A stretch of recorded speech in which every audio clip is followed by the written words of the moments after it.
Mr.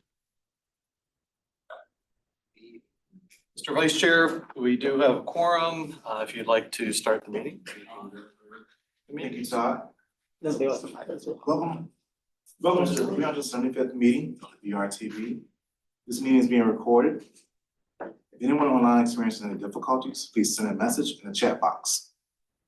Members, if you are participating remotely, please turn on your cameras during the roll call for attendance as well as for voting.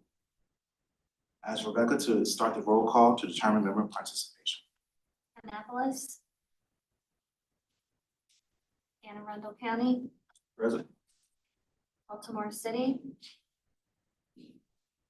Baltimore County, Carroll County, Yes. thank you, Harford County, Here. Howard County, Here. Queen Anne's County,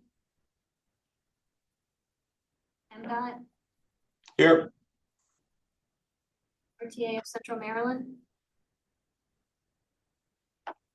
MDOT MTA, Present. thank you, Maryland Department of Environment, Here.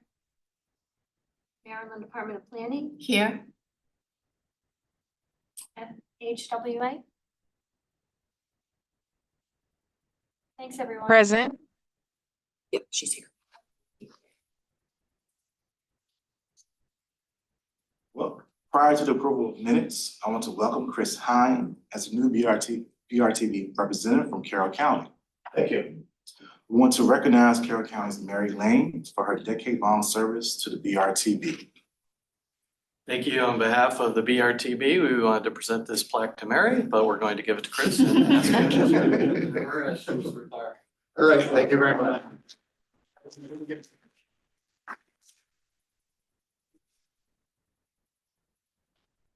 All right.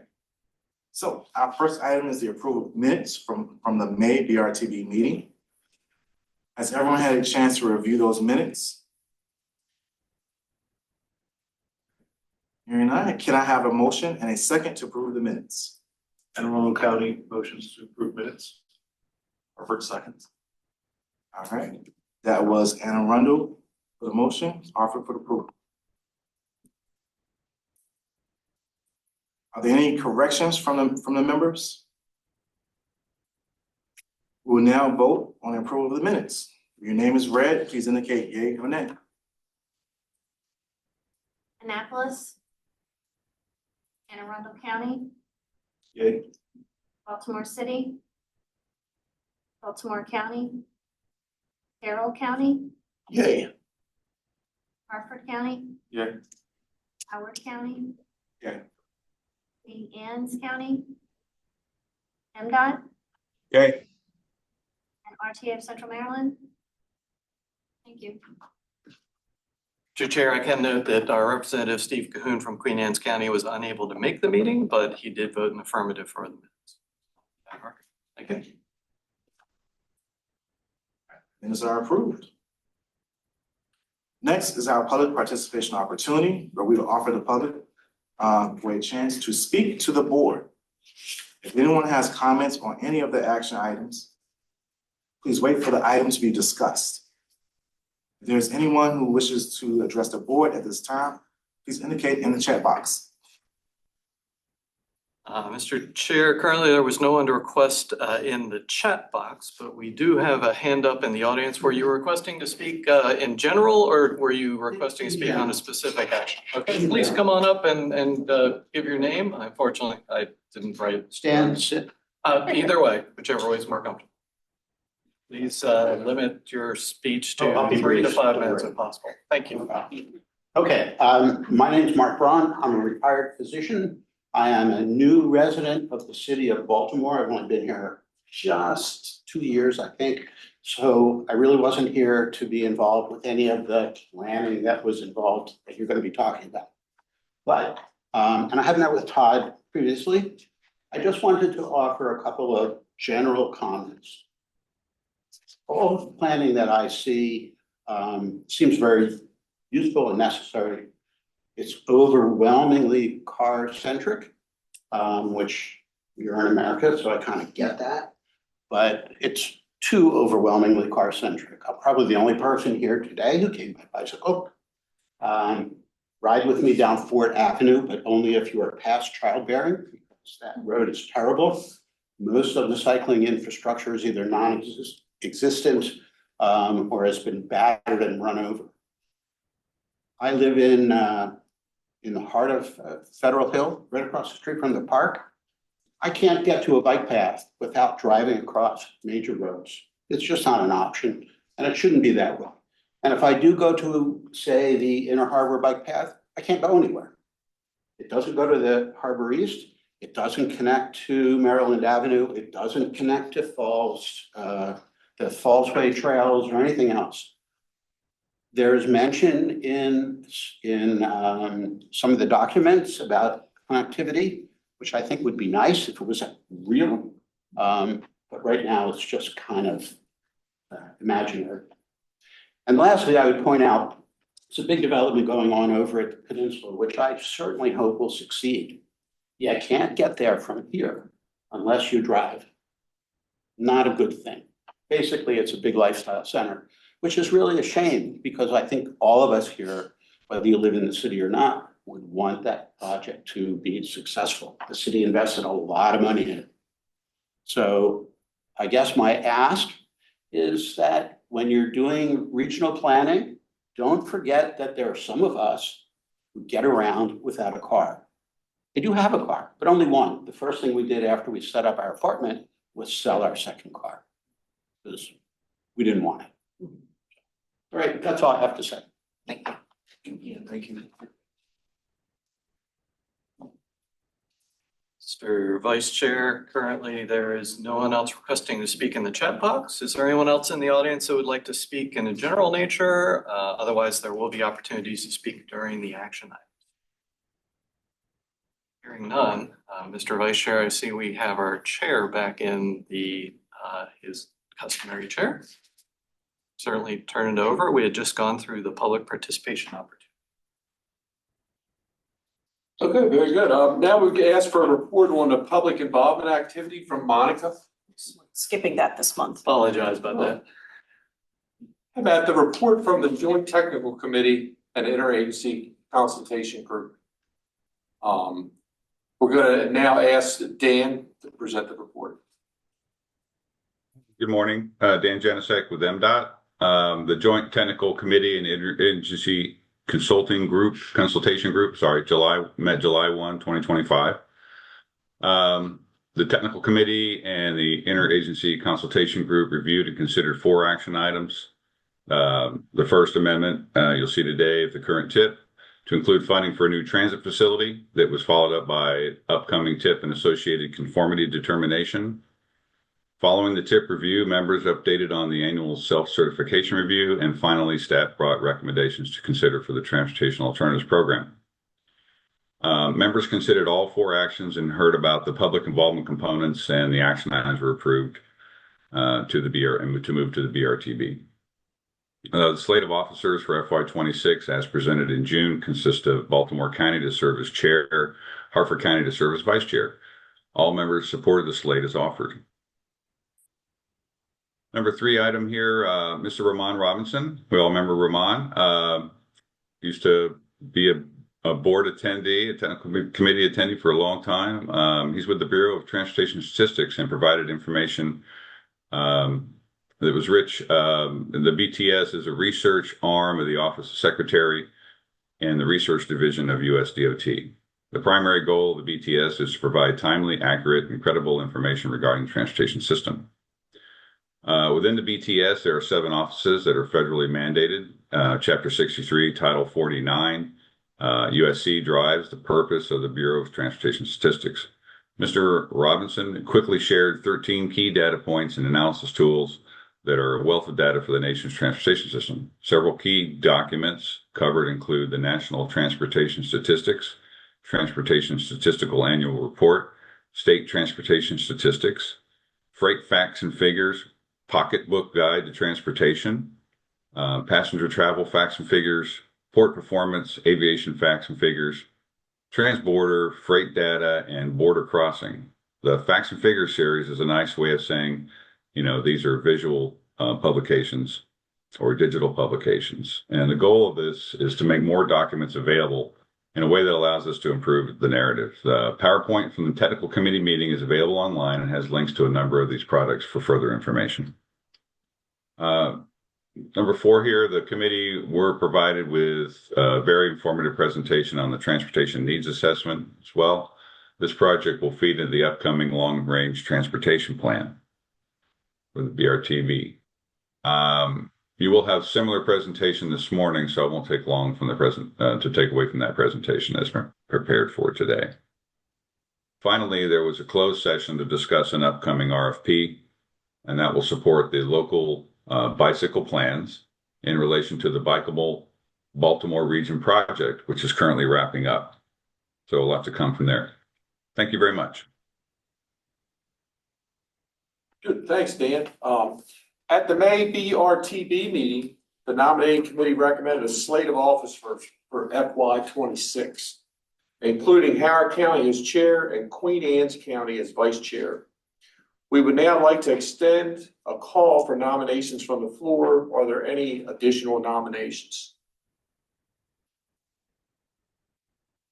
Hearing no nominations from the floor, I ask for a member to move and then to get a second approval of the slate officers.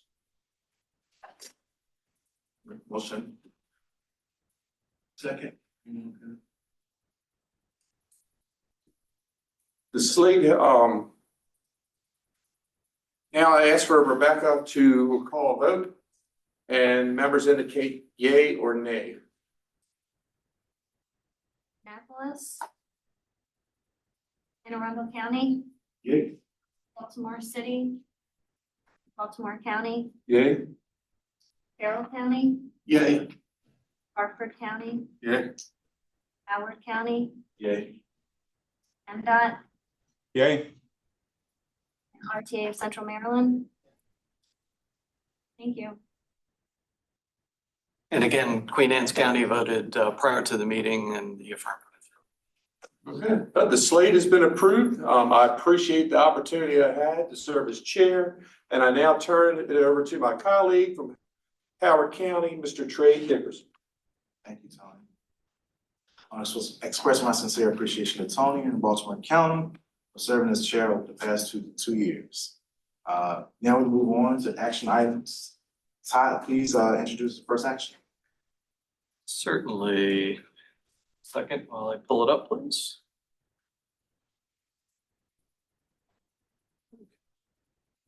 Back into the routine. Okay. Of course, we had our carpet cleaned yesterday, so now we are having to reconfigure everything. So, let's see if I can just get the duplicate slide program.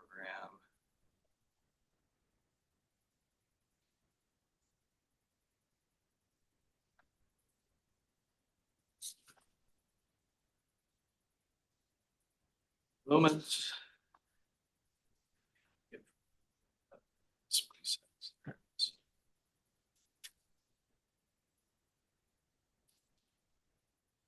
Here we go. Okay. Things are working. Today, the BRTB is being asked to consider resolution 26-1. This resolution is going to include funding for the fiscal year 2025 TIP for a new project in Hartford County, the Hartford Transit Link Operations Center facility. Mr. Keith Kacharik will introduce the topic. Keith? That's okay. That's fine.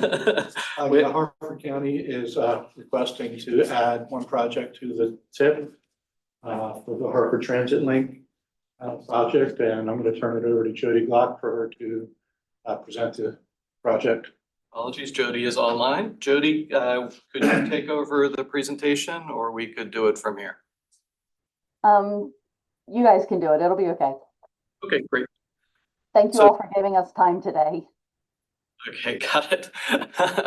So today, this is in response to a bus and bus facilities grant application, and the grant application itself requires that the funding ultimately be included within the TIP, And today we are adding that project for the locally operated transit system, the Hartford Transit new operating facility. It's part of the Hartford County, Maryland priority letter for a number of years. Again, it was, added back in 2023. What they're doing is they're looking for this grant funding opportunity to try to replace a 75-year-old facility up in Hartford County. They have completed a feasibility study, and the facility is no longer able to support their current transit system services and also some proposed future growth within the county. So again, the benefits, improving safety, accessibility, and reducing operating costs. So again, this project, again, is looking for 5339 grant application funding. And currently the grant was not funded, but they are putting in a new application to MTA without some of the CNG elements. There's a picture on the left-hand side of the current facility. Again, it was built 75 years ago. You can see all the parkings in the back. The access points are very limited. There's very limited parking also. And what they're looking to do is move to from a currently 3-acre facility up to a 15.5-acre facility, really to kind of make things a lot easier with their operations. The timeline, again, they did the design in 2020, did feasibility study in 2023, conceptual estimate in 2023, and their property negotiations in 2025. They did an unsuccessful application again back in 2023, and they're applying for 5339 funds, and this is including in the TIP in anticipation, hopefully, of receiving some funding. Timeline for the future, they're again going to get design and engineering done with site work and construction with a potential year of operation of 2028 or 2029, depending upon the award of potential funding. With that, we have representatives from Maryland Transit Administration, and as you heard, Jody and Gary from Hartford Transit are also available. So are there any questions from the board? And yes, Sam? I have one question. Is it typical that we preemptively add a project to the TIP prior to the grant application? Good catch. So in this case, I think as most people have seen in potential grant applications, they like to see that the board would include the project within the TIP as kind of a pre-requirement. So normally we handle that through what we call a letter of support that runs through the executive committee. In this case, just because of the timing, we're actually bringing it specifically to the board. But you're exactly right. Normally we handle that through confirmation of a letter of support. And I do think it's a great project. It's a much needed project. So I just want to make sure that, if we as an entity or other entities are applying, they might want to get the same preemptive TIP approval as well. So if you set the precedent, I expect folks to do the same thing in future grant years and asking for that preemptive. But normally we do come to you all for the support letter. Yes. So have you already issued a support letter? Well, so normally we run the letter of support letters through our executive committee. And just because of the timing of executive committee meetings and availability, we ended up just kind of running this one through the other process. Oh, okay. So this is kind of a fallback as opposed to our normal process, just executive committee for letter of support. And the other point to make is the federal money is not being programmed in the TIP, only the local match. So we wanted to maintain fiscal constraint. And this is a question for Jody and Gary. If the grant isn't won, is this something that could be locally funded, or are you completely reliant on winning the grant? For a project of this scale, we would be reliant on the grant. This is not the only source of funding that we can go after. This is the most reliable source for a project of this scale. And Gary can add to it. Thank you. So with that, Mr. Chair, we will ask for a first and a second, and then we will go through asking for any remaining comments from the board. Anne Arundel County motions to approve. Second. Aaron was the motion. Hoffman was the second.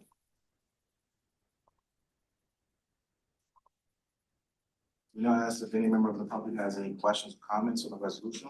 Please indicate if you would like to comment in the chat box. Does any member of the public ask to speak? Currently, no one is requesting to speak in the chat box.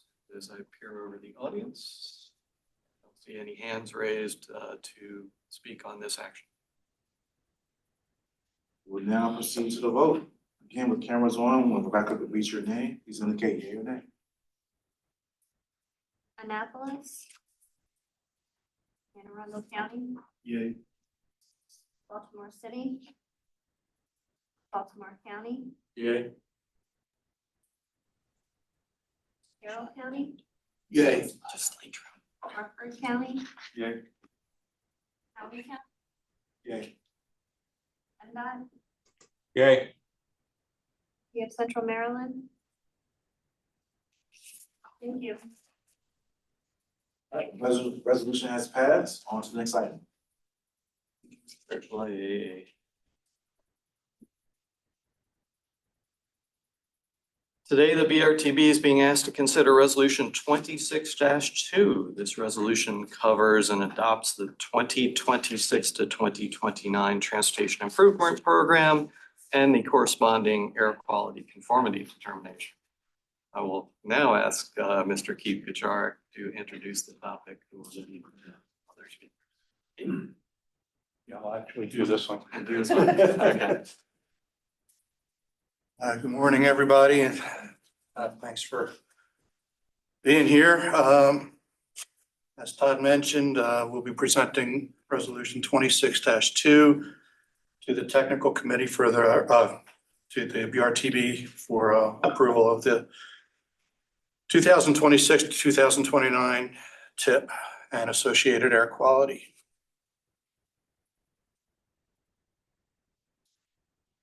The 2026 to 2029 TIP contains 173 projects. 9 of those are new this year, including 6 from Baltimore City, 2 from the Port Administration, and 1 from the State Highway Administration.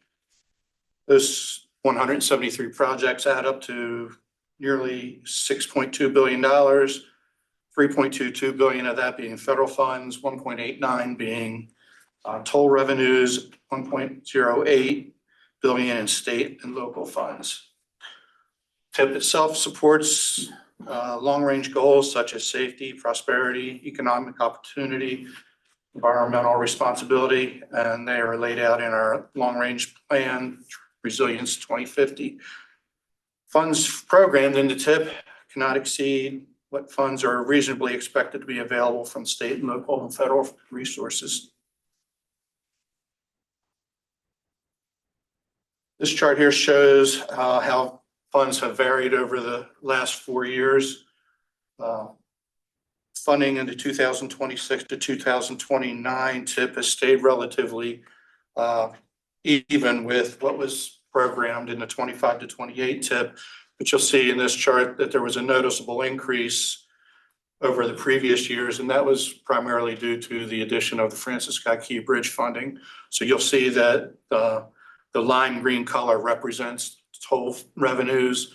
And since there's a large amount of toll revenues, we decided we're going to start tracking those as well. But overall, the state and federal funding has stayed relatively consistent over the years. This breakdown of funding in the 26 to 29 TIP shows that MDTA has the largest amount of funds, and again, and the majority of that again is the Francis Scott Key Bridge. Next is MDOT SHA, followed by MDOT MTA Transit. Local agencies would be next, with about let's see, 617 million for local funding.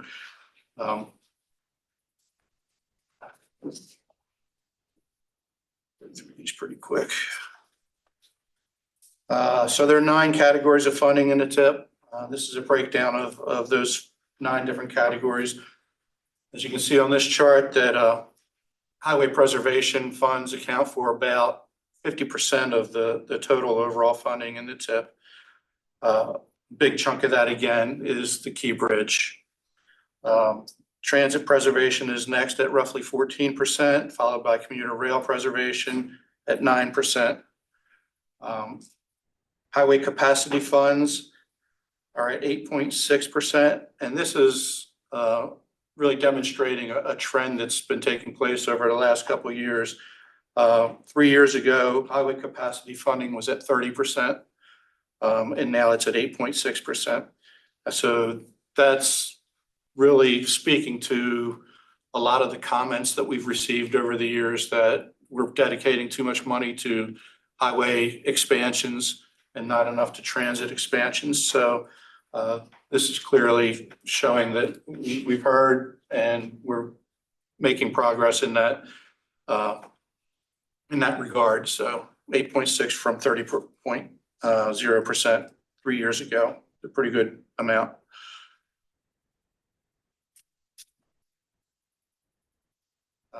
This is a breakdown of highway preservation, highway preservation funds, I'm sorry. Roadway resurfacing accounts for about 75% of all the highway preservation funds.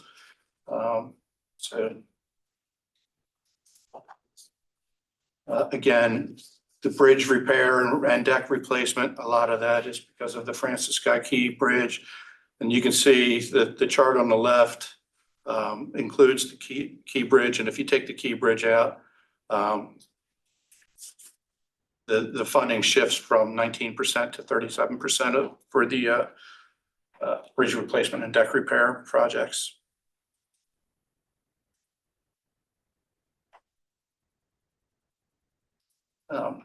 This is a breakdown of the highway capacity funds, and they can be mostly broken down to a handful of larger projects. MDTA's express toll lanes on I-95 between Harford County and Baltimore County account for nearly 55% of all the highway capacity funds. Projects on I-95 itself account for 75% of the highway capacity funds. So of that 8% of highway capacity funds, most of it is going to just projects on I-95. Similar to the highway transportation or highway preservation funds, we can break down transit preservation funds. Again, most of the money goes to specific areas. 53% goes towards preservation improvements. 20% is allotted for fleet improvements. Another 19% is for facility rehabilitations, and then smaller amounts for new bus facilities, operating assistance, and other expenses. MTA uses the same public participation process that we use for the TIP to meet the Federal Transit Administration's public participation requirements. So we can include a breakdown of MTA funding in the TIP by category. As you can see on this chart, the largest category by far is Section 5307C, which are capital requests in urbanized areas. And those are used for bus purchases, bus replacements, preventive maintenance. So a good chunk of money is allocated for 5307. The next largest category is Section 5337, which is state of good repair funds. That includes things such as preventive maintenance for mark improvements. And there's 438 million in that category.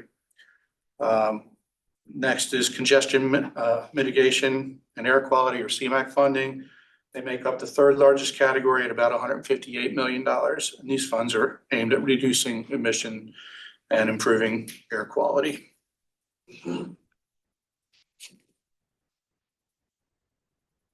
I'd like to highlight just a few projects. In the past, we've highlighted specific projects. We're gonna be a little bit more general here. I'll start with bridge projects. Bridge projects make up 43% of all the projects in the TIP. And the majority of those are local projects. And they program over $2 billion in the TIP. 1.5 billion is toll revenue for the Key Bridge though. So again, that Key Bridge is really one of the key projects in the TIP this year that I think everybody agrees that's a necessary project. Outside of the Key Bridge, nearly 500 million in federal funds and associated state and local funds goes towards 73 different bridge projects, either rehabilitation or replacements. $12.4 million goes towards bridge safety inspection programs in Baltimore, Carroll, and Hartford counties. So I should have done that slide earlier. Next category I want to highlight are some of the highway preservation and capacity projects. There are 37 of those. They make up 1.5 billion of the 6.2 billion programmed in the TIP. Outside of the I-95 express toll lanes mentioned earlier, some of the projects include the Bel Air Road Complete Streets project in Baltimore City, Frankfurt Avenue, Erdman Avenue, Fleetwood Avenue, corridor improvements in Anne Arundel County on Hanover Road, a new interchange at I-795 on Dulfield Boulevard, and nearly 800 million for region-wide resurfacing, rehabilitation, safety and spot improvements, and urban reconstructions from SHA. There are about 20 transit and commuter rail projects in the TIP that make up 1.5 billion. And the vast majority of that is federal funds. The red line is programmed with $140 million in the TIP for this year, this current fiscal cycle. Currently, projects work includes development of alternatives, establishing and coordinating priorities with local jurisdictions and federal partners, and elected officials and other stakeholders. Some of the other transit projects include adding dedicated bus lanes on Charles Street and other multimodal investments near Baltimore Penn Station.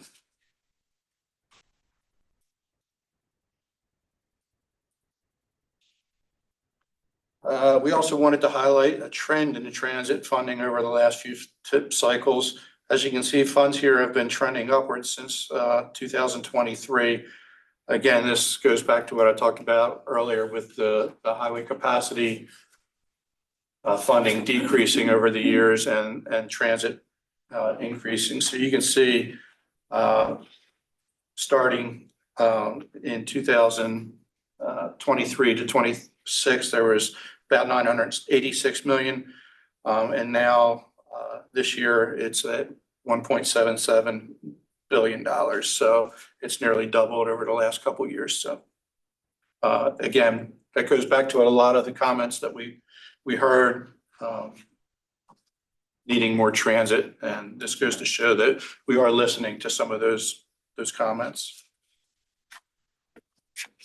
This year, again, we featured our interactive story map while we were in the public participation process.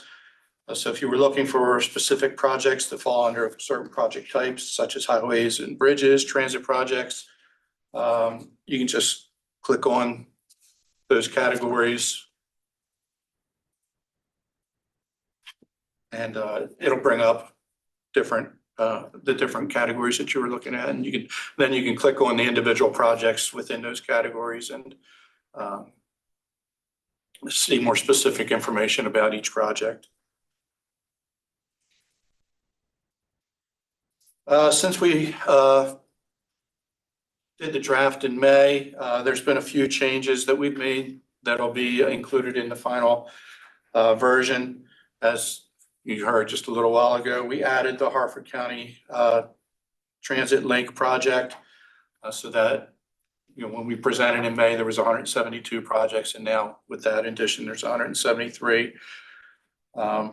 Several projects primarily in Carroll County, we had to change the funding because they were awarded 100% IIJA funding. So they've eliminated some of the STBG funding that was initially allocated for those projects. So consider that kind of a major change in project funding. In some of the minor updates that we made after this meeting, we'll include signature pages for the self-certification, and the actual amendment will include those. Public participation, we've included all the comments and the responses to the comments. And then the Appendix F, which is a log of all the amendments and administrative modifications, will be updated to show all the final amendments. There were over 20 amendments and administrative modifications in May and June alone. So there was a lot to add from that category. So at this time, I'm just going to go ahead and turn things over to Ms. Anna Marshall, our Senior Environmental Planner, to discuss the air quality conformity. Thanks, Keith. Hi, everybody. I'm Anna Marshall.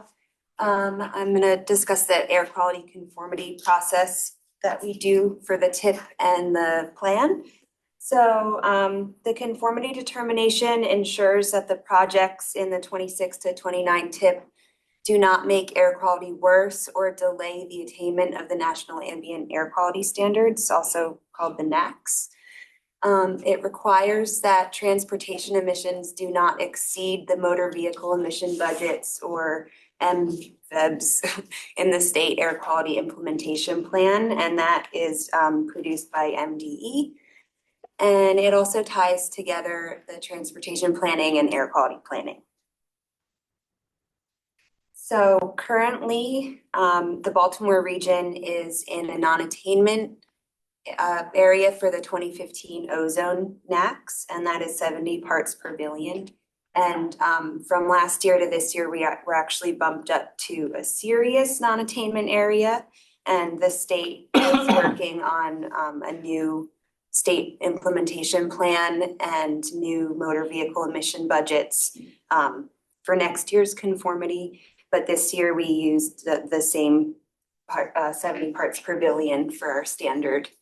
And we use the MOVES model for the emissions analysis, working with MDE, BMC staffed modeled transportation emissions of NOx and VOCs and from on-road mobile vehicles.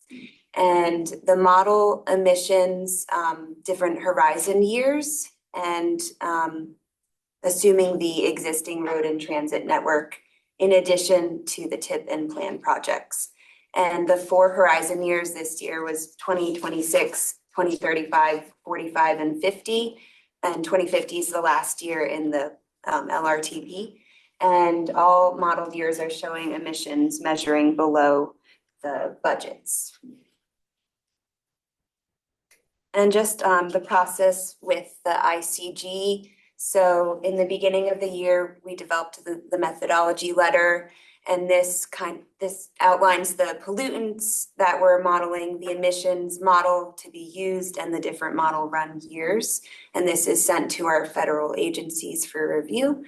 And next, we review the projects in the TIP to determine their conformity status, either exempt or not exempt from conformity, or if they're regionally significant. And then BMC and MDE staff run the EPA developed MOVES emission model. MDE supplies us with the official results, and then the staff works on the conformity determination document for the new TIP with the methodology determined by ICG. And then the document and the emissions results are put out for public review for 30 days. And then we presented at the tech committee, and now we're here at the BRTB. And I'm going to turn it over to Regina.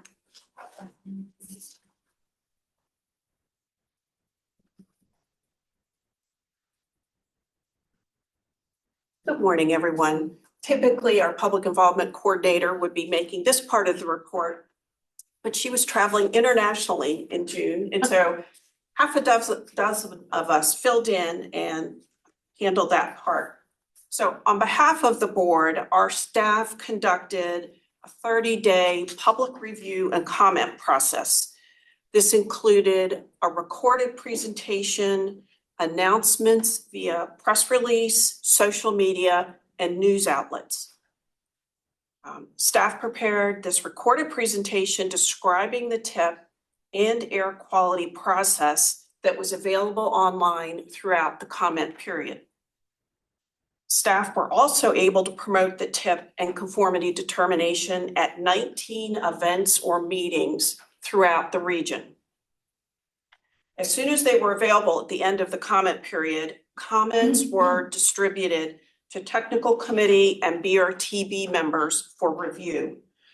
A special thanks for tech committee members for giving feedback on locations for outreach and drafting responses, particularly on project-specific comments. And to MDOT, we appreciate their office providing us with commuter choice materials, which we use during our outreach, and it brought people over to the table. And the promotional items, the little piggies, they were all a big hit. So it gets people to come over and talk with us. So during this comment period on the public involvement page, there were a series of questions that we posed to the public. One question asked about the familiarity of individuals with capital improvement budgets at the local jurisdiction level. In the past, we had surveyed members regarding the CTP or capital budget at the state, which covers all of the modes in transportation. This time we asked about local capital budgets, which cover not only transportation, but water, sewer, schools. It's all kinds of infrastructure that are capital. As you can see from the chart, 73% of folks were familiar with what a CIP is, which is a positive sign. We also asked about familiarity with the TIP and conformity, and 86% were familiar. Now, I have to say, these were individuals that came to the public input webpage to leave comments on the tip. So I think they're self-selected. They came in to comment on this period. So I'm not terribly surprised. This is not representative of the general public. Next, we also asked the public two other questions. We wanted to know if the public felt that projects were helpful across the region. 47% felt that these projects were favorable to the community, but actually to the region. When we asked community specific, were projects helpful, that favorable nod dropped to 29%. And I think a lot of people, unless it's a specific project, they don't see it as helping them. Many of the area-wide projects, a lot of the transit projects that are somewhat regional in nature, people don't equate that with their community. So it isn't surprising that that was a little bit lower. So then wrapping up the comment period, and I do want to thank, we have our communications team here. They helped a lot. And Mariam Sultan is here. She helped download all of the comments, get them organized and sorted through. And the majority of comments that we found supported less funding for highways, which we've been hearing about this morning, and more funding for other modes. There were a number of comments regarding safety and air quality, which are concerns of the public. So we will continue to address those, and we bring information to the board for your consideration as you submit additional projects. Okay. So then that concludes our overall presentation. I would like to point out that, again, there was a lot of thoughtful comments. So we do thank a lot of the advocacy groups, some are which are in the room or have logged on today, with very thoughtful reviews of the tip as they do on a fairly annual basis. Again, we try to spread those out to the BRTB and technical committee members. We know some of those letters have also gone to some of you directly, so we know that you've been engaged also. But again, we do have some groups that are kind of going through the process, and we do appreciate, considering all the work that's done, trying to be as transparent as possible within the tip process about what is being programmed, that people are reviewing it and making thoughtful comments. So with that, the way we normally do this is we normally ask for a first and a second, and then we go for questions with the BRTB members, and then we do have members of the public who have requested to speak on this action item. I'll turn it back to the chair. All right, well, I'm not asking members to approve the resolution in a second. Motion for approval. Second. There's a motion for Harper and a second. Does any BRTV member have any questions or comments on a tip or conformity determination? All right, we now ask if any member of the public has any questions or comments on the resolution. Chair, while we are waiting for people to put into the chat box whether or not they would like to speak, we did put a sign-up sheet out from front, and we do have at least one member of the public who would like to speak, and this is Eric Norton, our friend from CMTA. Eric, would you like to stand up, kind of approach the board, say your name and agency? Sure, you want me up there? You want to come up here? That'd be Wherever you fine. want. You guys, can you let him come here? Oh, that's fine. Yeah. Good morning. Good morning. I'm Eric Norton. I'm a Director of Policy and Programs with the Central Maryland Transportation Alliance. Thank you for the opportunity to speak to you this morning. You have our written comments and you responded to them, so I'm not going to rehash those. Instead, I wanted to take a moment and read something to you. Starting a quote here. Additional travel lanes have several environmental benefits. Free-flowing traffic improves air quality due to less idling, reduces noise, and reduces fuel consumption. Additionally, improved traffic flow from capacity improvements contributes economically as freight is able to be transported efficiently, helping to keep the cost of goods lower for individuals and businesses. Efficient transportation systems make the area more attractive to businesses, boosting economic growth and competitiveness. And there are social benefits to be considered. Cleaner air and reduced stress from traffic leads to better overall health. Less time stuck in traffic leads to more personal time and improved quality of life. And finally, and most important, reducing congestion can reduce the likelihood of crashes, as travel times are more predictable and traffic flows freely. Additional travel lanes have several environmental benefits. You might be, I'll forgive you if you think this is some pro-highway propaganda written by GM in the 1960s, but this is actually the official BRTB response to a public comment. This is ostensibly your response. This is your statement. In 2 minutes, I don't have time, or less than 2 minutes now, I don't have time to rebut everything in here. But it'll have to suffice to say that pretty much every assertion in that statement has been disproven by decades of science and research and people's lived experience. It's misleading to the general public. It's insulting to informed stakeholders. Professional planners and engineers telling me that widening highways is good for the environment is like my doctor telling me that eating cheeseburgers is good for my cholesterol. It's wrong, and you all should know better. If you don't know better, you shouldn't be sitting around this table. If you do know better, you shouldn't be voting in favor of tips like this and endorsing statements like the one I just read you. Thank you very much.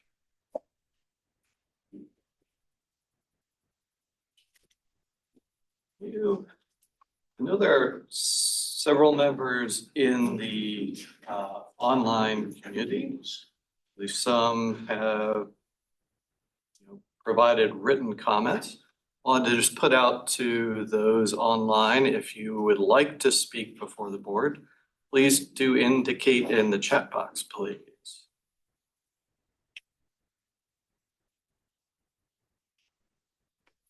Okay, hearing none, Mr. Chair, I will turn it back to you for consideration of the resolution 26-2. This is the 2026 to 2029 Transportation Improvement Program and associated air quality conformity. Thank you, Tom. Now proceed to vote. Again, with cameras on, when Rebecca reads your name, please indicate yea or nay. Annapolis, Anne Arundel County, Yea. Baltimore City, Baltimore County, Yay. Carroll County, Yea. Harford County. Yay. Cumberland County, Yea. MDOT, Yay. and RTA of Central Maryland. Thank you. Resolution has passed. Next item, please. Certainly. Today, the BRTB is being asked to consider resolution 26-3. This is more of a technical item that normally goes before the BRTB on an annual basis, coinciding with the approval of the Transportation Improvement Program. This is the self-certification of the regional transportation planning process. And this is a requirement of the metropolitan planning rule. Since we are representing both the Baltimore urbanized area and then also the urbanized area in Harford County, there's over 200,000 population. We are doing this on behalf of both of those transportation management areas. And basically what this does is it says that we are certifying that we are meeting all of the requirements that are laid out by Federal Highway Administration and Transit Administration and EPA as part of the Metropolitan Transportation Planning process. Again, we are doing this in conjunction with the state and we are doing this on a normal annual basis with the TIP. So what are the requirements that we are required to meet as part of the federal rule? Again, the Metropolitan Planning Regulations, but then also the Clean Air Act, which is why we do a conformity determination associated with the TIP. And then a number of non-discrimination laws and rules in terms of civil rights. These include civil rights, American with Disabilities Act, aging, gender, disabilities, involvement in disadvantaged business enterprises, and then equal employment.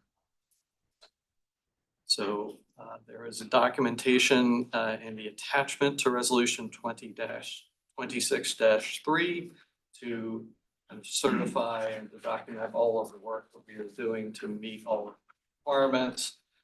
This also includes work that is adopted as part of what is formerly known as the Unified Planning Work Program. We are calling it the Transportation Budget, as adopted by the board on an annual basis during the April board meeting. But then also we as staff to the BRTB at the Baltimore Metropolitan Council also meet these requirements through our employment, contracting, and procurement process, including our annual federal audit that is going on right now, the joint. So some of the changes from the last self-certification process, again, we are in the process of kind of working with our Transportation Corps, which is a new series of public involvement. For what we had done in the past, we are doing that through an online program, trying to do more outreach, throughout the region to try to get representatives. Again, Keith had mentioned this during the TIP process was the performance-based planning and programming. That's some parts of the federal regulations, dealing with multiple items, including an annual update of the highway safety performance targets. Again, it references our annual transportation planning budget, the TIP conformity documents, and then all new federal guidance that has come out over the past year since we adopted this in 2024. That is a little bit of a technical document, but we ask the board now to consider Resolution 26-3, the self-certification of the regional transportation planning process. Mr. Chair. Thank you. I now ask the member to vote for approval of the resolution in a second. Motions to approve. County seconds. That was a motion for Anne Arundel and second from Howard County. Does any BRTB member have any questions or comments on the self-certification documentation? Now ask if any member of the public have any questions or comments on the resolution. Please indicate you would like to comment in the chat box. Does any member, excuse me, any member of the public has to speak? While we're waiting for members of the public to indicate so in the chat box, I look out to the audience to see if there's any member of the public who would like to speak on the self-certification resolution. Currently, there is no member of the public in the audience who is requesting to speak and no one in the chat box. Turn it back to you. We will now proceed to the vote. Again, with the cameras on, when Rebecca reads your name, please indicate yea or nay. Annapolis. Anne Arundel County, Yea. Baltimore City. Baltimore County, Yea. Carroll County, Yea. Harford County, Yea. Howard County, Yea. RTA of Central Maryland. Thank you. All right. Good night, Jeff at MDOT votes yay, and my apologies, I have to drop off, so I would like to record my vote for the next vote as well as yay as well. Thank you. Thank you. Thank you. So the resolution has passed. On to the next item. Mr. Chair, our final action item for today is consideration of 26-4 for that resolution. Pull that up.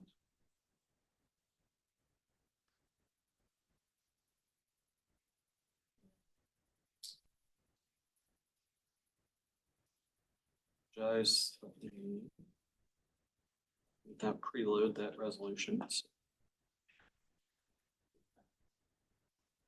we go.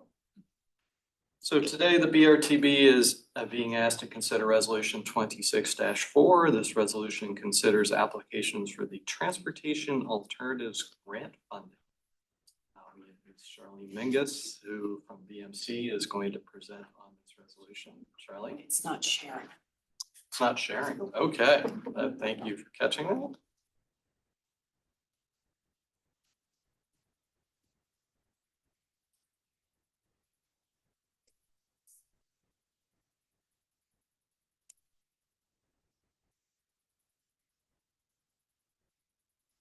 Good morning. So the Transportation Alternatives Program, MDOT called for projects and they were due mid-May. MDOT, SHA, and the BMC review team reviewed all the applications. These include transportation alternatives, recreational trails, and safe routes to school program projects are all under the TA program. The Baltimore region urbanized area included 3 applicants, totaling 4.9 million. Aberdeen Bel Air included 1 applicant totaling $616,000. Let's see. So Anne Arundel submitted an application for a safe routes to school coordinator position for 3 years of funding for $550,000. These 3 years of funding would allow them to establish a safe routes to school coordinator position and program to develop and implement educational engagement and infrastructure projects to improve and increase the walkability for students and bikeability for students in the area. Howard County also submitted a safe routes to school coordinator position for 3 years of funding. This was for $416,000, 904. This program would focus on the public schools and building partnerships and collaboration to improve safety of biking and walking. Also decreasing the number of children transported to school by private automobile and improving safety overall.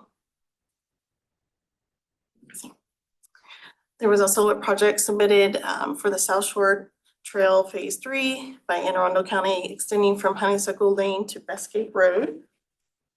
This total cost was over almost $5.2 million. We construct a 2.36 mile shared use path extending the South Shore Trail and allowing more biking and walking in the area. in the Aberdeen Bel Air area. Hartford County submitted an application for the US 40 shared use path for 30% design. This extends from Aberdeen to the city of Havre de Grace at 5.1 miles. So they want to create a dedicated, separated, low-stress facility for people biking and walking in the area, as there currently isn't any infrastructure for those users. This would connect, Havre de Grace to Amtrak in Aberdeen and improve safety along a road that has high speed limits. So those are all the projects. The BMC review team recommended funding for the Anne Arundel County Safe Routes to School Coordinator position, the Howard County Safe Routes to School Coordinator position, and the US 40 shared use path.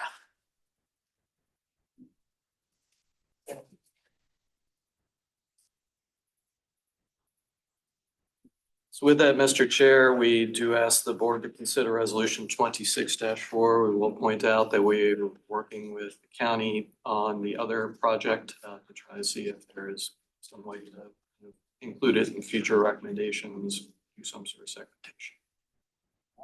Thank you. I now ask in order to move for approval of the resolution in a second. County motions to approve. First seconds. All right, that was moved by Anne Arundel and second by Hartford. Does any BRTB member have any questions or comments on the TA recommendations? No questions, comments.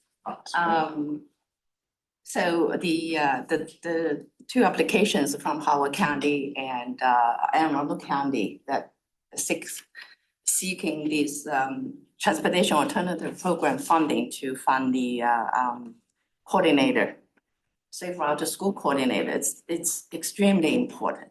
I think currently, as we are understanding that, for instance, in Howard County, and the school board of school education board increased the distance for children, and even included elementary school and middle school and high school to walk to school because the budget situation.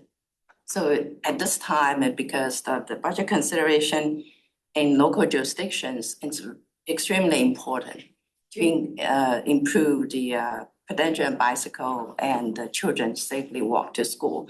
And now you could see, because the increase the distance for children and walk to school and all that, a lot of children, and I live in Howard County, I see a lot of children walk on grass and very narrow, even no sidewalks, and walk to the school and high school.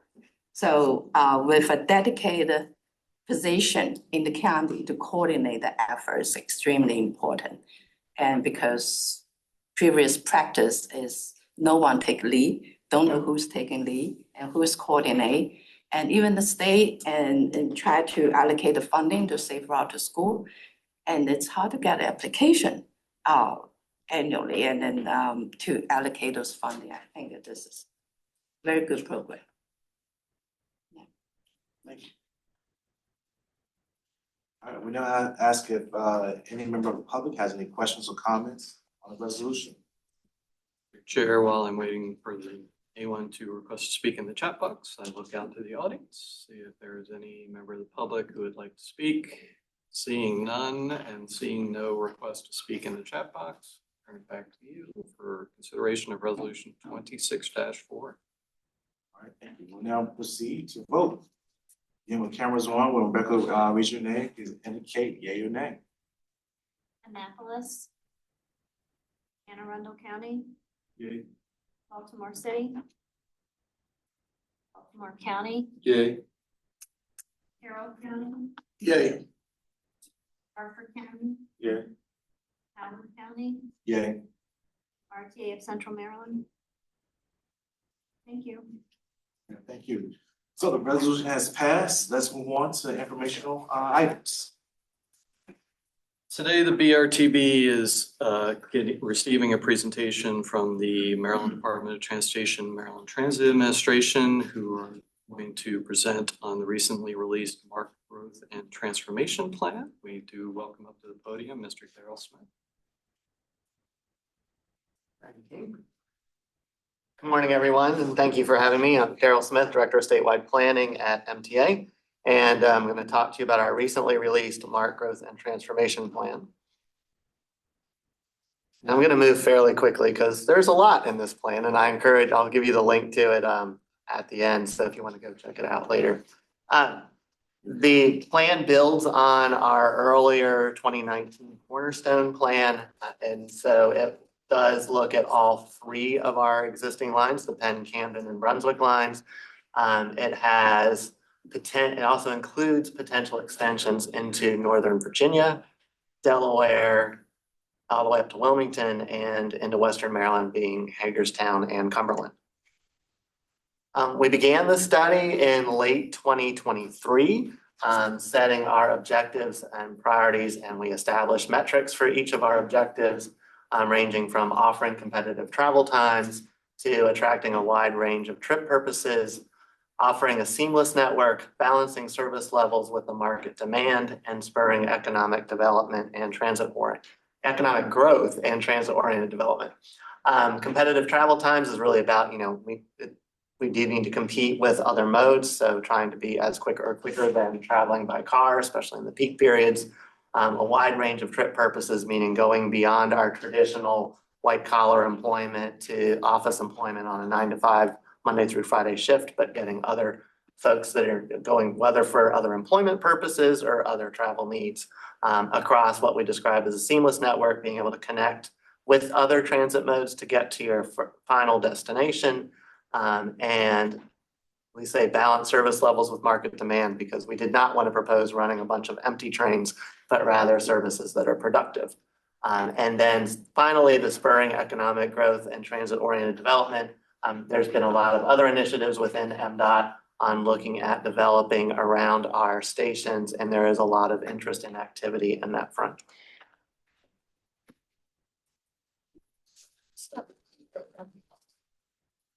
We did conduct a survey in late 23. We had about 4,700 responses. About 30% of those were non-riders, 70% were riders. And so I'm going to go briefly over some of the things we heard by each of our three lines.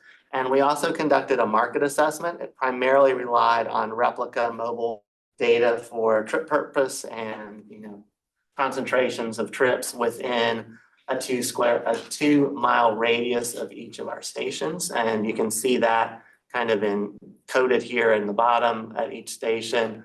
The gold color is the highest volume of trips, getting up to 576,000. And the lowest, of course, is nearly none.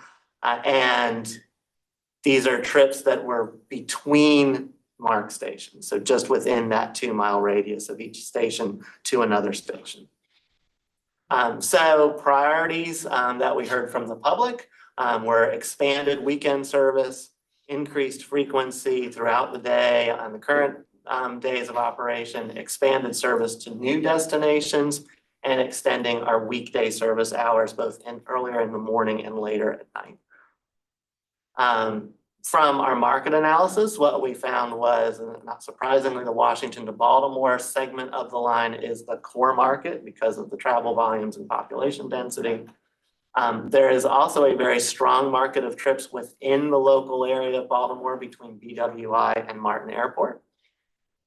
And there is a strong market for connections within what we call the outer or the northern portion of the Penn line. So going north from the Baltimore area up to Perryville. The interesting there is that it really ends at Baltimore. A lot of the folks from the north do not do a lot of travel going south towards Washington.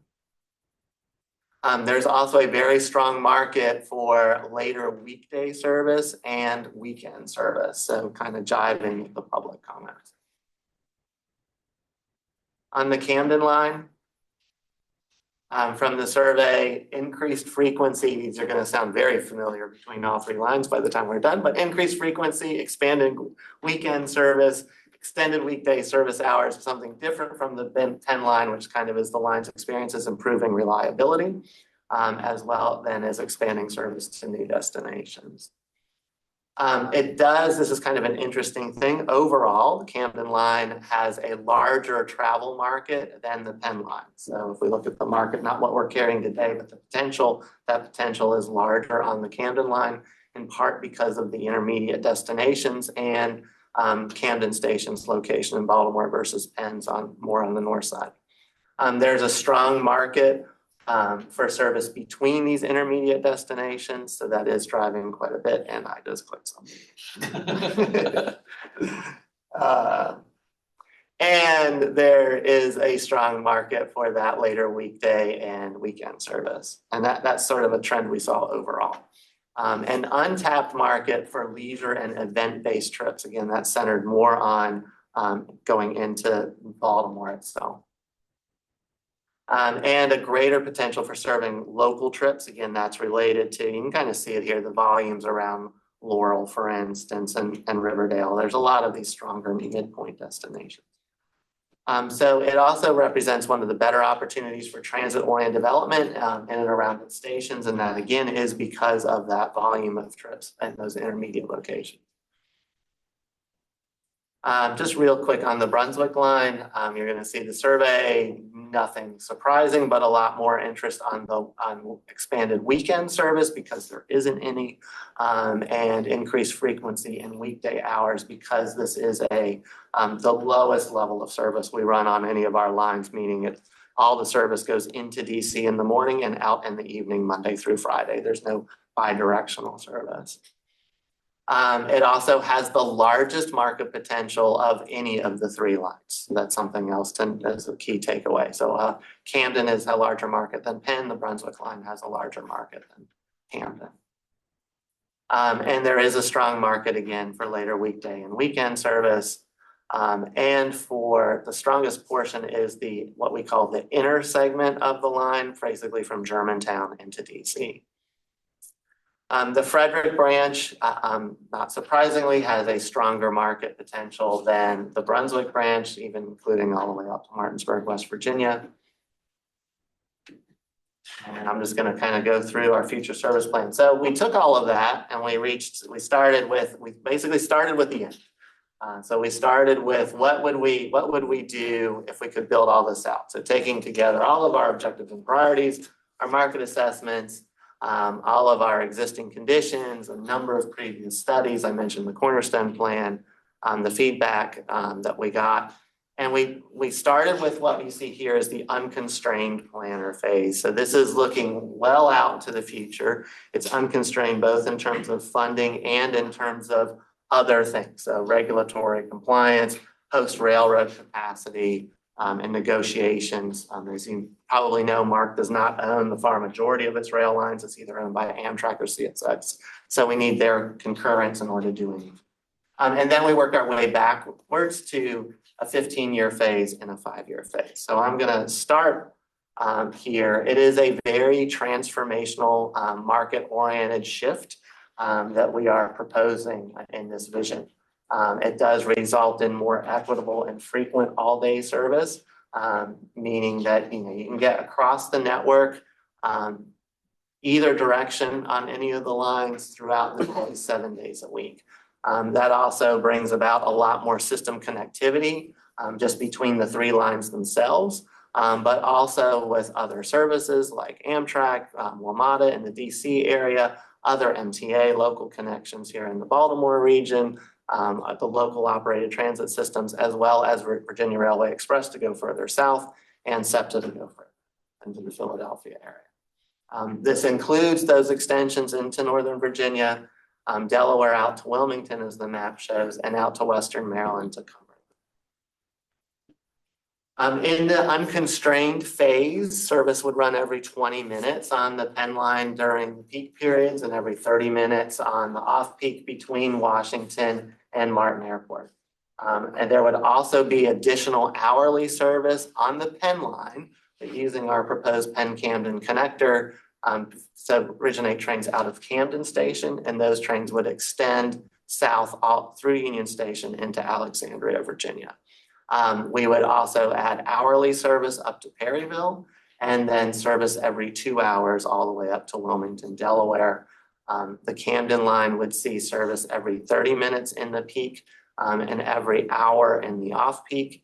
And the Brunswick line, which I don't really highlight here, essentially is running trains every hour on both branches, which means that key stations on that inner core markets from Germantown into DC would have a train every 30 minutes.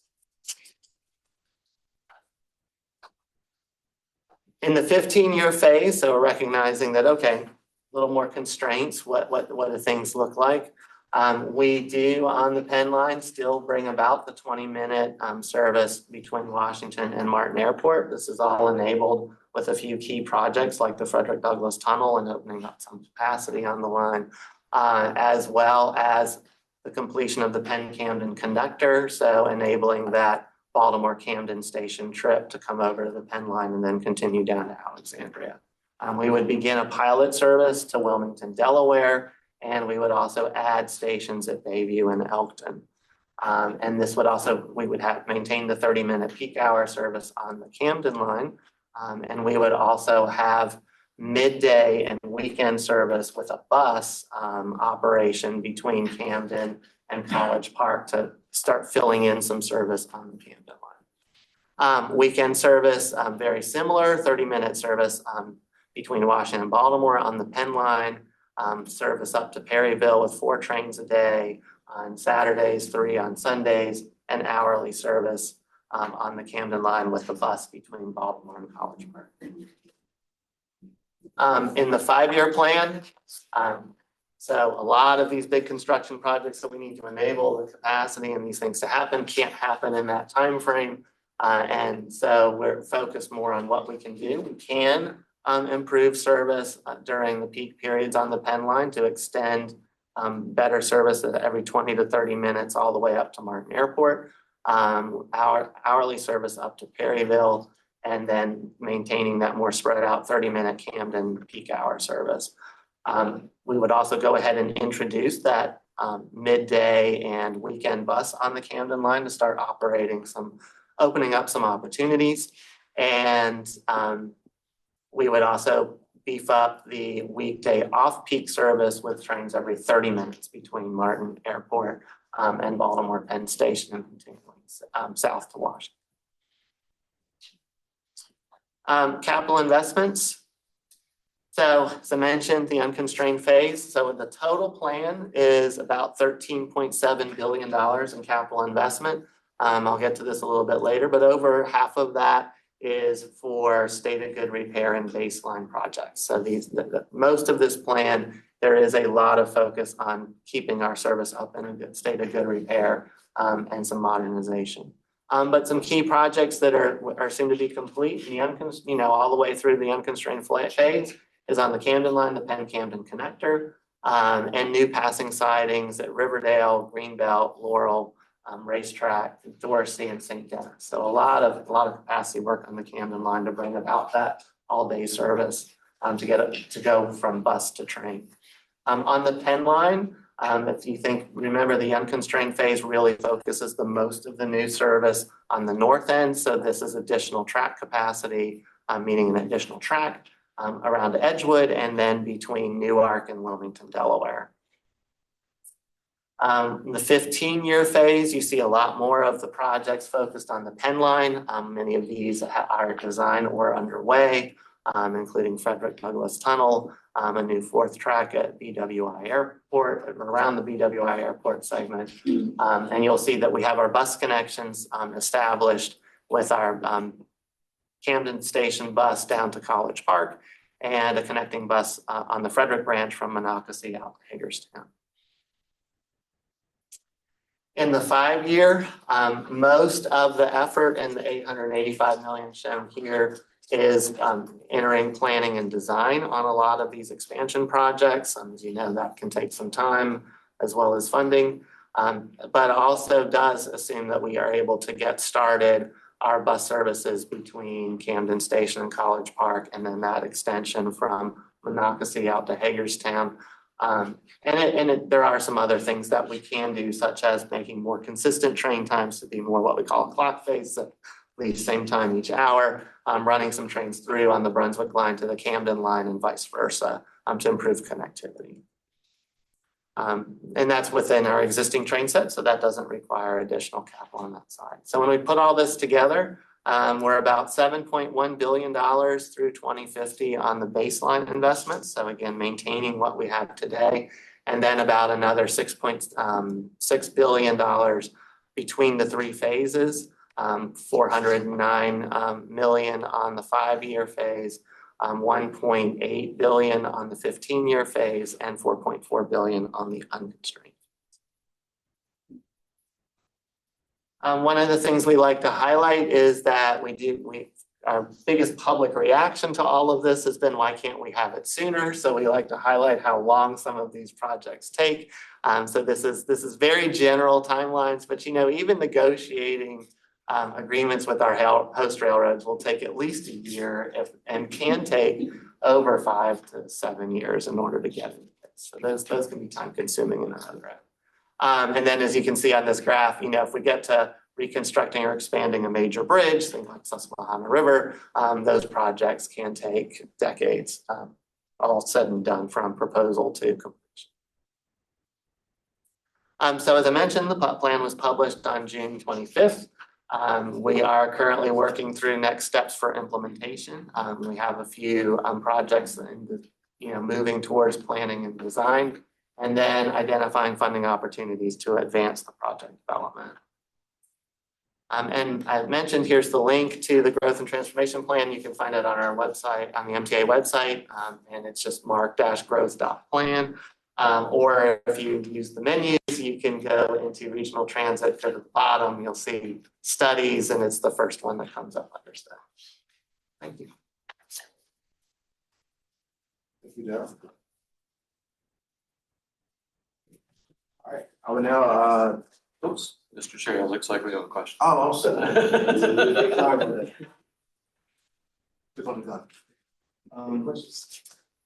First of all, thank you for your presentation. I'm also really encouraged by your acknowledgement of the need to connect better green lots and local bus service. I did have a couple questions about mode split at the stations. So is the majority of passengers at the stations, are they tending to come by car? Or is there a split depending on which station? It's very different by station. So it's very unique, and we have that information from our last origin destination study, station by station. So happy to give you more of those details. Overall, the suburban stations, not surprisingly, the intermediate stations are primarily drive. There is still a fairly strong park and ride market, but not what it used to be. We see a lot more pickup and drop off. Some of that's family friends, some of that's TNCs. So that's kind of a change that's evolved post-pandemic. Most of the stations do see some transit ridership connections from local transit. But again, that varies pretty widely.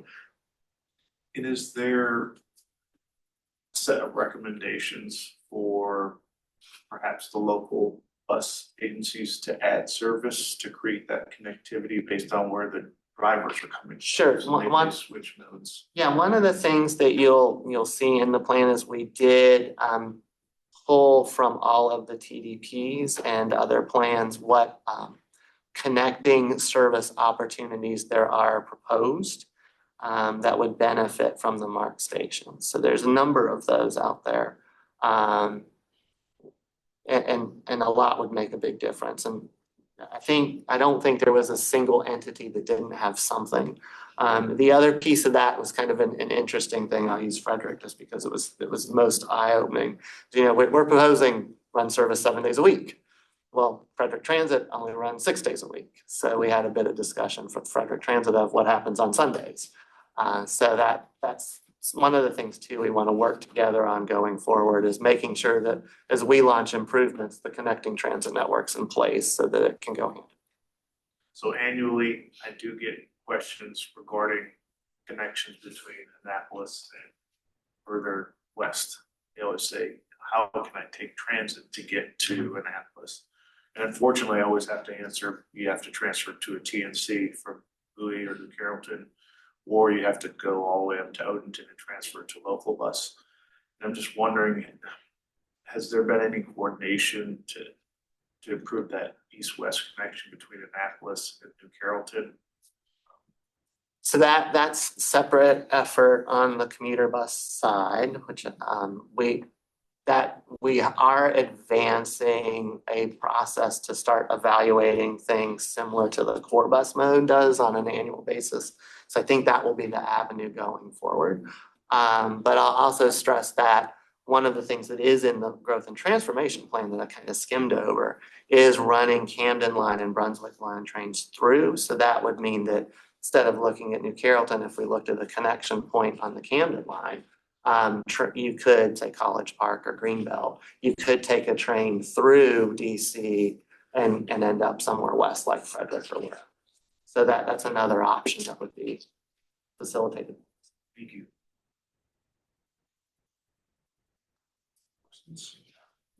Can I ask you a quick question? Is that possible? Yeah, so go ahead. Speaking only as a consumer and not as a planner. I used to come to Baltimore once a year to lobby Congress. I would stay with my son, walk to Camden, take the MARC to Union Station, go over to Capitol Hill.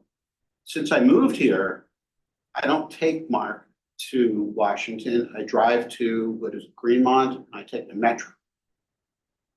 Greenbelt, whatever it is.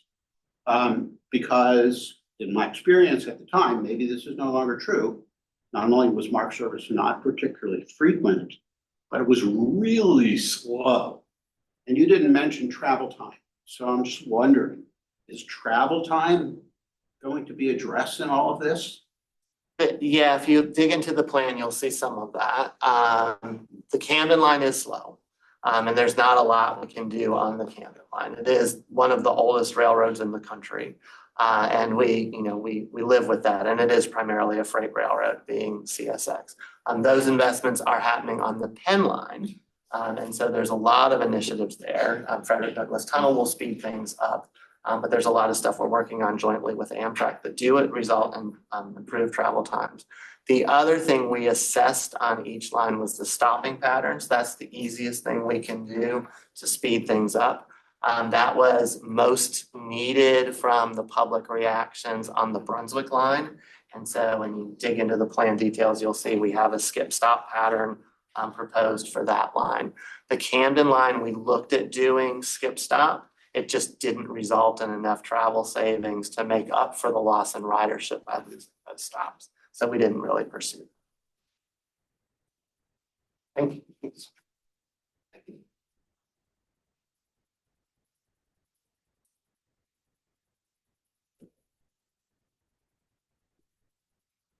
Thank you, Mr. Chair. We have one more informational presentation today. This comes out of the fiscal year 2025 Unified Planning Work Program, or the Transportation Planning Budget. Preface this by kind of saying during the TIP comment period, we did get some comments that the TIP is the implementing document for the long-range transportation plan. And basically the TIP, projects feed into the TIP from our long-range transportation plan. So as we're developing the new long-range transportation plan, we are doing a number of different elements to get ready for things like adoptions of goals and strategies and scoring. And one of those efforts you're going to hear about today, the needs assessment. Next month, we're hoping to get a presentation on scenario planning. But again, today, the idea is to really kind of get a feel for what the public would like to see in the upcoming adoption of the next long-range transportation plan. I'll see in the back of the room if Zach, who's leading our long-range transportation plan, would like to, kind of give any other words, Zach, that maybe I can kind of do as a preface for this, or. I think you did a great job in. Okay, I was like, just kind of make sure that, go ahead. Oh, no, I think you did a great job. Okay. So with that, as part of this process, there was a contract that went out with a team led by ICF, supported by PRR. They are going to give a presentation today of some of the work that they have done on our transportation needs assessment, including the findings and policy recommendations. I'm going to turn it over to Walker to introduce the rest of the team and go through the presentation. Let me make sure. Okay, I think They're going to share their presentation. Okay. They got it up on the screen, so Okay. it looks like they're good to go. Walker, could you take it over from here, please? Yes, thank you, Todd. Good morning, everyone. I'm Walker Freer with ICF and joined today by my colleague Noah Levine and Mike Morris from PRR, whose team facilitated the public survey and focus groups. So he'll be here today to join and or answer any technical questions about the public engagement methodology, which is kind of sprinkled throughout today's presentation. So I'll start with a brief overview of the transportation needs efforts on the next slide. Thank you. So this included an extensive literature review, a data-driven analysis of existing conditions, and as I mentioned, the facilitation of a public survey to identify users' needs and priorities with respect to how they interact with the region's transportation system. So as part of today's presentations, we'll present our recommendations by LRTP goal area. So we're looking primarily at the strategies and scoring criteria that feed into the LRTP. We're not looking at modifying the actual goal language as part of this effort. So we'll be connecting key takeaways from the survey and focus groups to these potential considerations that will ultimately result as kind of a final outcome of this product. So on this, we do welcome your recommendations on the potential strategies, scoring criteria, modifications, either during today's presentation or afterwards via email. And then we'll also discuss quickly next steps and provide some time for Q&A at the end. All right, so jumping to the project schedule, we started this project in December and January with the review of existing surveys and research. This spring, we conducted an existing conditions analysis. We'll touch a little bit more on that in the next few slides.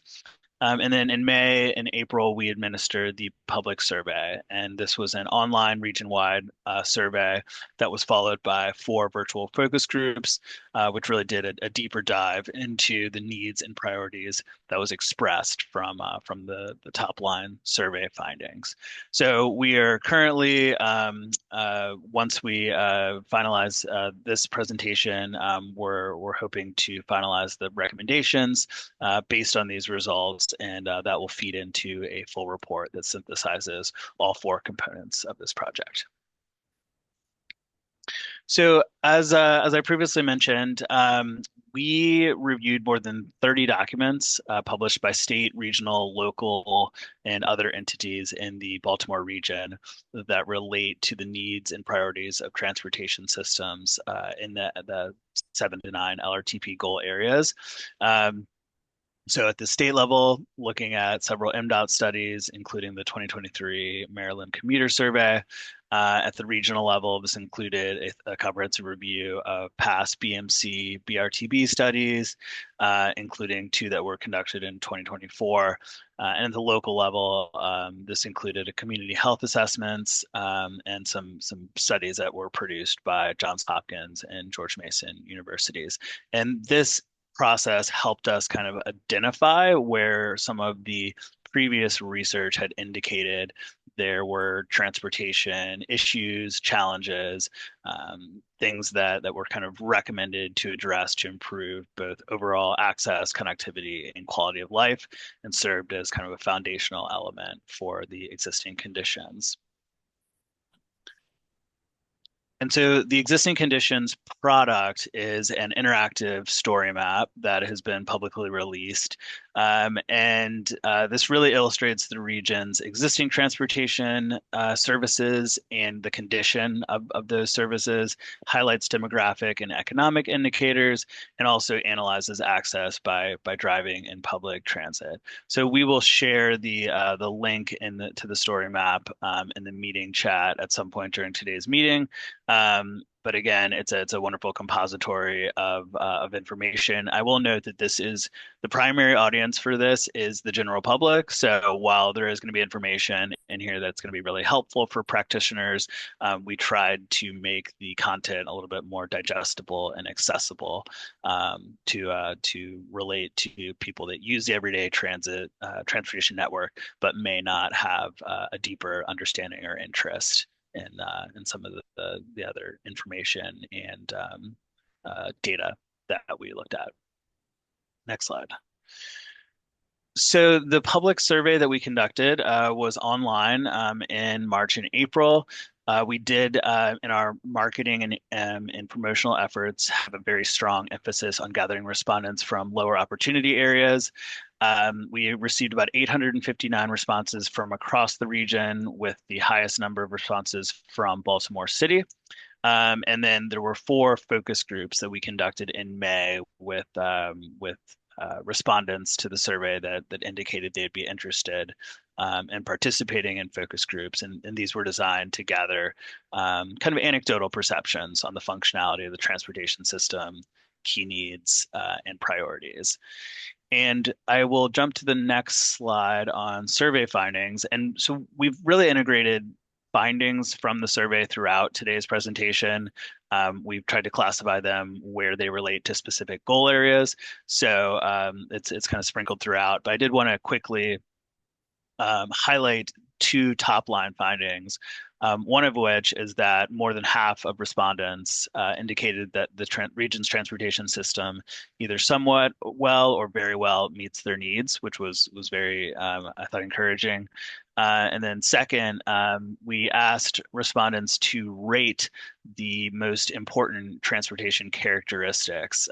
And there was a clear winner. Reliable and efficient was by far the highest rated, selected by nearly 70% of respondents. And the next 2 were also fairly clear: that meets my travel needs and safe for travel, so fewer crashes and fatalities. So those were kind of 3 top region-wide priorities that we identified. But as I mentioned, we'll reference more of the survey results throughout the rest of the presentation. And I'll pass the presentation over to Noah to start kind of walking us through an overview of the strategies and scoring criteria by goal area. Thanks, Walker, and thanks, everyone. So now we'll present some key takeaways from the survey and focus groups, and offer some recommendations for revising the existing strategies and scoring criteria. And again, I'll just note that Mike Morris from PRR is on hand if there are deeper questions about the survey methodology or focus group methodology. He's prepared a much deeper report, which segments the findings by different demographic characteristics. So this will be a fairly high-level overview today.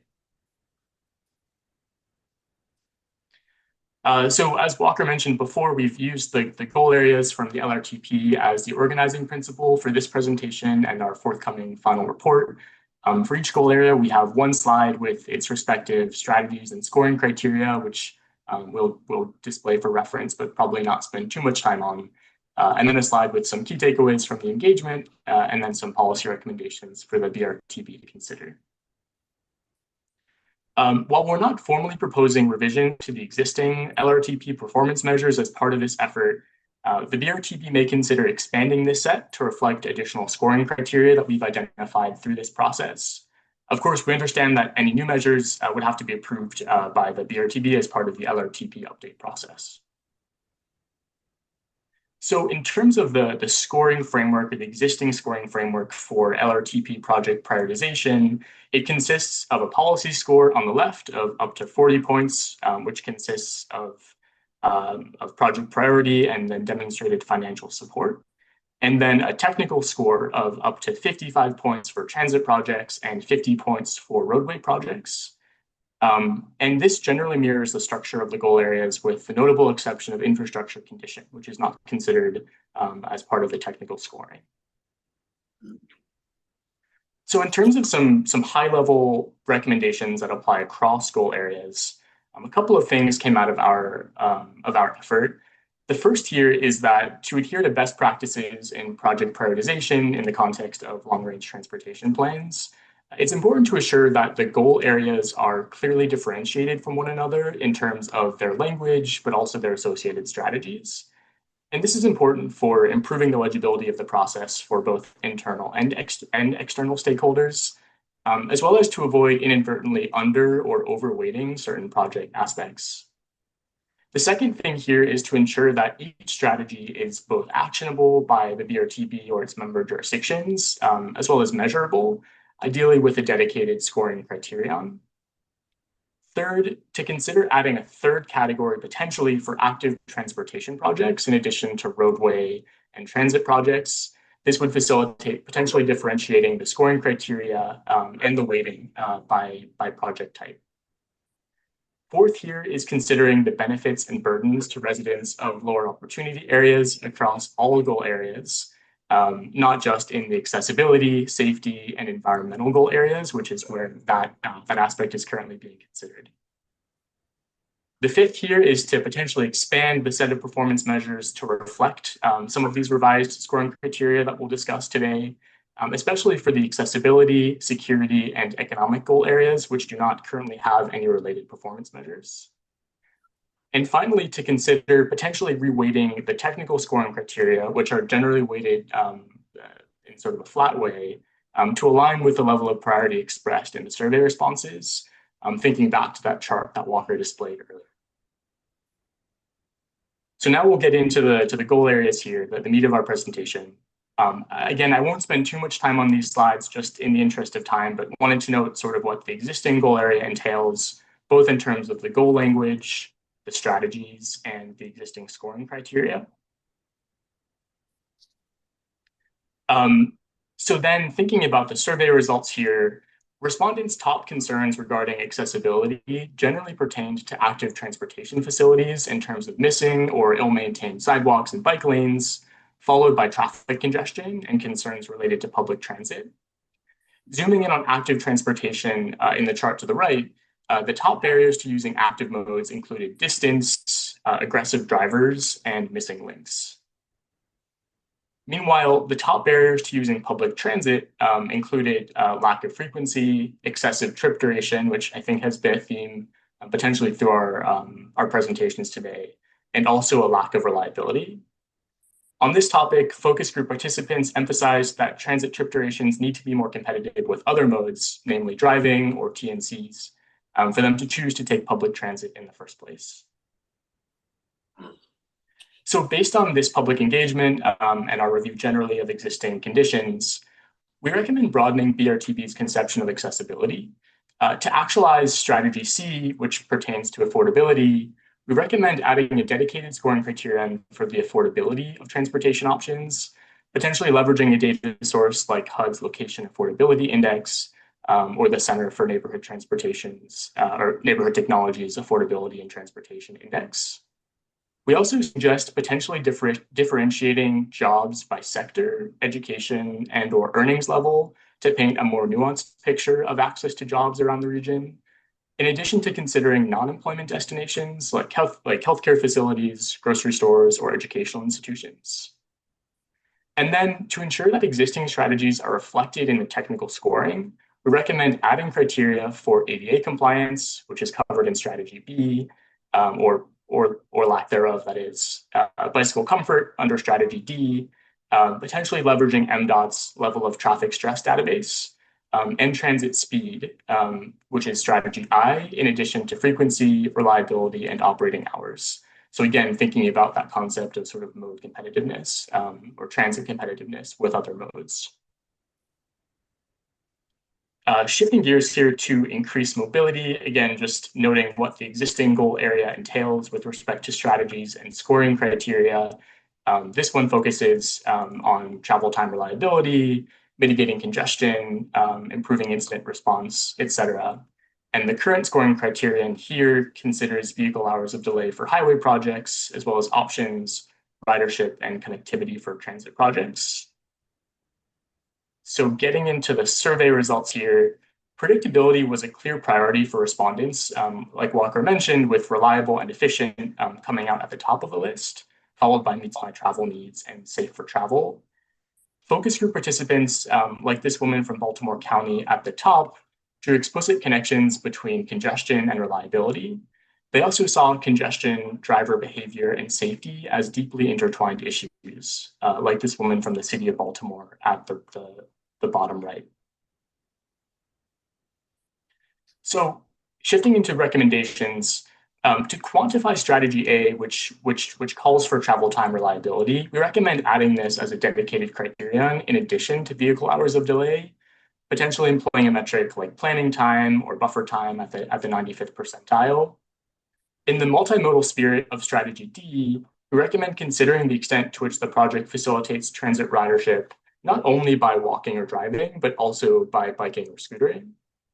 And to ensure that strategies F and H are reflected in the technical scoring, we suggest adding criteria for the extent to which the project reduces emergency or incident response times, as well as closes gaps in the long distance bicycle network. Again, system safety as a high-level goal area entails a number of strategies and criteria. I think I'll just move through this quickly, again, in the interest of time. But getting into the survey results here, the top safety concerns or safety-related concerns for respondents were aggressive drivers at 66% and distracted drivers at 55%. Second-tier priorities included things like speeding vehicles and a lack of safe spaces for non-drivers on roadways. In addition, many focus group participants, like this man from Howard County, saw cars and drivers as the root cause of safety issues, but noted that the impacts are felt across modes. To actualize strategy A, which calls for conducting performance-based planning, we recommend codifying certain safety-related performance measures, such as the number of fatalities or serious injuries, among the technical scoring criteria. To augment strategy D, we suggest considering not only reported crashes, but also near misses, which are becoming easier to track as automakers deploy increasingly connected vehicles, which track things like sudden braking or harsh cornering. Lastly, given the emphasis on unsafe driving, which was a consistent theme throughout the public engagement, we recommend revising strategy G to consider not only infrastructural, but also educational countermeasures for aggressive driving, distracted driving, and speeding. And these are a few sort of suggestions or recommendations at the federal level from NHTSA. Moving into system security, this goal entails providing a secure traveling environment for everyone, in addition to improving the region's ability to respond to natural and human-caused disasters. And the strategies generally pertain to that general characterization. In this area, focus group participants generally raised behavior and safety concerns as more of a nuisance than a core priority. They said it does impact their likeliness to ride transit, potentially citing altercations on the system, other riders being under the influence of drugs or alcohol, and poor lighting, as well as differential risks for women and people of color specifically. To quantify strategy A, which pertains to personal security, we suggest adding a scoring criterion for reported crime in the transit system, potentially leveraging data from MTA police or Amtrak, in addition to rider perception of security, potentially leveraging MTA's Rate My Ride database or another source of sort of public feedback. We also recommend revising strategy C to clarify that it applies to all people, with additional points awarded based on the degree of vulnerability of the population in the project area. Relatedly, we recommend replacing the underlying vulnerable population index with the lower opportunity area methodology for analytical consistency across goal areas. And with that, I'll pass it back to Walker to present the remaining 3 goal areas and to discuss next steps. Great, thank you, Noah. So moving on to the next goal, implementing environmental responsible transportation solutions. So some of the strategies that are associated with this goal include reducing single occupancy vehicle travel, transitioning to EVs, reducing air pollution, water pollution, and incorporating resilience into the region's transportation network. Next slide. So just wanted to highlight a few of the environmental concerns from the survey. So the top concern includes a lack of options for non-car trips. And this is a finding that relates to many of the goals. Air pollution was the second highest rated concern, and then lack of trees and shades. And what's also interesting is we looked at survey results across all modes, and lack of options for non-car trips was the top concern for both folks that identified as drivers, people that identified as using active transportation more often, or those that rely primarily on public transportation. So several strategies, revisions to existing strategies, to strategy C, trying to kind of bolster the impact of construction and materials that are used in transportation projects to better handle storm runoff and account for water pollution. So looking at permeable pavements and other tracking mechanisms to ensure that environmental concerns from excessive runoff and water pollution are accounted for. And also looking at how GHG emissions are quantified in terms of how they impact the actual projects in terms of increasing or decreasing emissions. And then we also have two new strategies for BRTB to consider.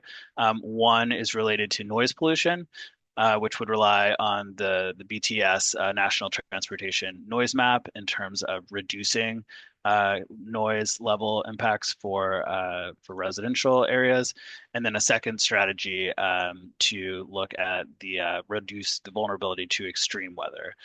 So considering the existing canopy coverage or average temperatures in the project area, and those would rely on several federal databases. Next slide. So improving and maintaining existing infrastructure.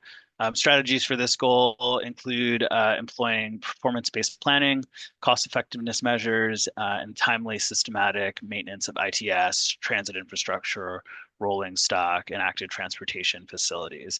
And notably, there are no technical scoring criteria for this goal area. So we also included the relevant performance measures here. And some of the key takeaways for investment priorities for improving and maintaining infrastructure. Transit is a clear priority among survey respondents, with a slight preference for service enhancement over service expansion. Active transportation improvements rated as the second highest priority. And notably, as you can see, there's a minimal interest in roadway capacity expansion, with only 12% selecting that option in the survey. And so potential recommendations for this goal, across all goals, we tried to focus where strategies could be improved to be more actionable and measurable. So that applies to strategy A and G. For strategy D, adding criterion for the extent to which the project reduces emission related to the construction and maintenance of transportation infrastructure. So this would rely on FHWA's carbon estimator. And then also looking at how existing condition of active transportation facilities like sidewalks, bike lanes, shared use paths, how they actually perform today or perform in the future, and how that benefit access without the region. And then a new strategy looking to integrate performance measures for specific transit projects and highway projects that would provide a little bit more specificity in how those projects are ultimately ranked by BRTB. And the final goal area, promote prosperity and economic opportunity. Strategies for this goal include coordinating land use, transportation decisions, considering affordable housing and economic development, and providing context-sensitive infrastructure. So across all of these strategies, considering kind of the harms and equities that are associated with transportation investments that have been made in the past. And so the current scoring criteria considers whether the project leverages existing state assets and programs to revitalize communities. So something to note on this is some of the insights that from this this goal area were mostly anecdotal and pulled from the focus groups. So less survey related findings here. But some of the quotes that are shown here really highlight the limitations that residents who don't have access to a personal vehicle face on a daily basis. So this could be turning down an employment opportunity or limited access to a grocery store. So recommendations for this goal include adding a criterion for the extent to which projects facilitate mixed-use developments. So this could include a index like the jobs housing balance, or other type of GIS analysis. And again, this is really just to ensure that projects are facilitating access to some of these key and critical destinations that people need on a daily basis. They may not currently have competitive trip times via public transit or active transportation.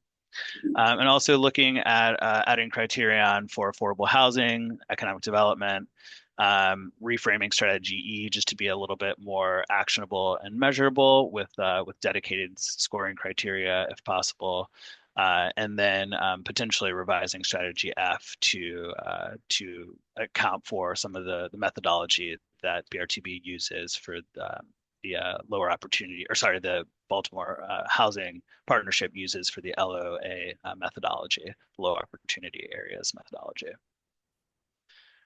So we also do have a preview of the video that Mike's team at PRR has developed. And this is interviews that from individual focus group members. So this is about a 1.5 minute clip that'll focus on some of the questions that were asked. And this is a preview of the full video, which will be, I think, 5 to 7 minutes long and available for public release later this month.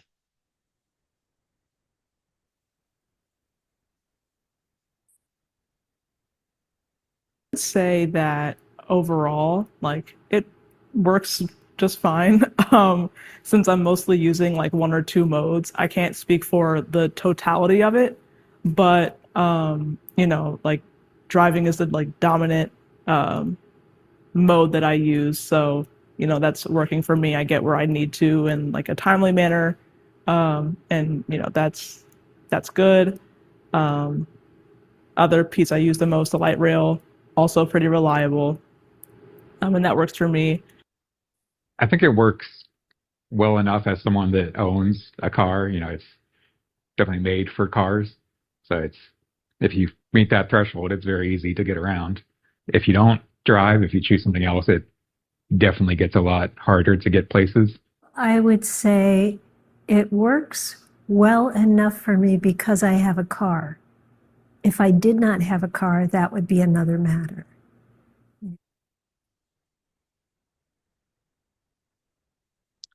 All right, so now we'll jump into some of the next steps related to this project. So we are currently working on a final report that is synthesizing the first 3 components of this project. So that's the literature review, the analysis of existing conditions, and the survey results and findings from the focus groups. And we'll be working with BMC over the next few weeks to refine the recommendations for the strategies, policies, and scoring criterion. And then we'll also be finalizing the video that Mike's team is developing. And again, that will be a product that will be available for public consumption. And that'll be completed later this month. So also do want to provide some time for questions. I know we're a bit over the 11 a.m. meeting cutoff, but we do want to take this opportunity to get any feedback from BRTB members. And again, we'll share our email contact after this slide, but if you do have comments or questions, please let us know. Questions?